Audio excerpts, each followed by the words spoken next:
Soil is, it's amazing, and it's often something I know in my life I've overlooked, just considered it a place where I poked plants, but research and reading what I understand now, it's a whole lot more than just that.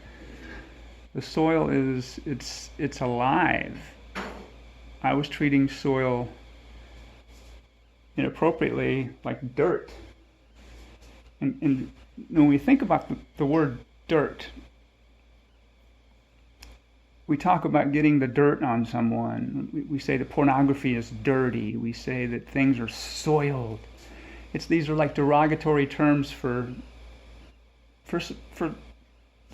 the substance of life, the sustenance of life. When I think about soil underneath a pasture, I don't think about a whole lot. I don't think that it's full of life. I don't look at it like I look at the ocean, where I see the waves moving and I see birds coming down and doing their thing.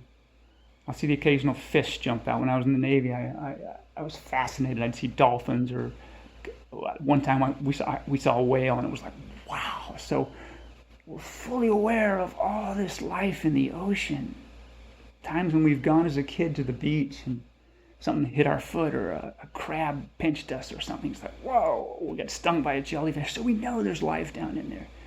Yet we also know there's life in the soil. I can remember digging for earthworms when I would go fishing. So I know there's life in the soil, but it just kind of gets overlooked. I've recently come to understand that for example, an acre of pasture will support a horse or two. So maybe a ton of animals, maybe. Well, soil, the life that's under the soil is 5 to 10 times that in weight. Earthworms and microbes, all these microscopic plants and animals, fungi. There is a fungus I just recently read in the Northwest. I think it's either Oregon or Washington, Oregon, if I recall. It's supposed to be with its broad mat that is covering acres and acres. It's supposed to be 650 tons, they've calculated, the entire weight of this one fungus, this fungal mat that covers all this area. 650 tons.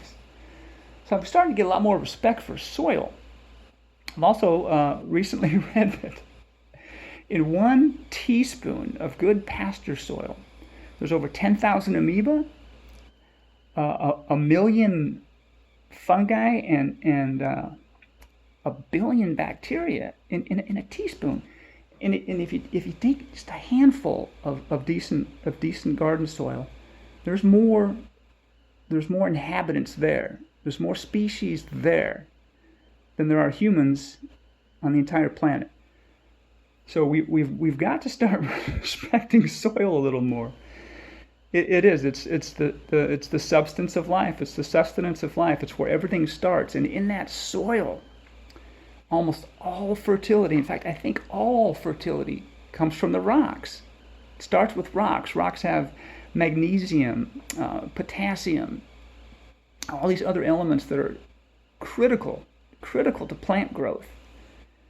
The microbes that are in the soil, they will exude these enzymes and mild acids that basically etch these particles away from these stones, make them available to the plants, which also exude enzymes and acids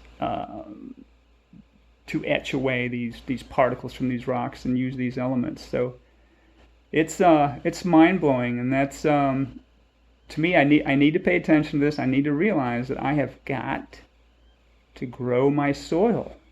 I have got to pay attention to my soil. It's not just a matter of me going to a nursery or going somewhere or getting a plant or a cutting from somebody and just popping it in the ground and then eventually throwing some fertilizer on top. If I pay attention to the soil and get my soil growing properly, plants are going to love me for it, and I'll love the plants as well.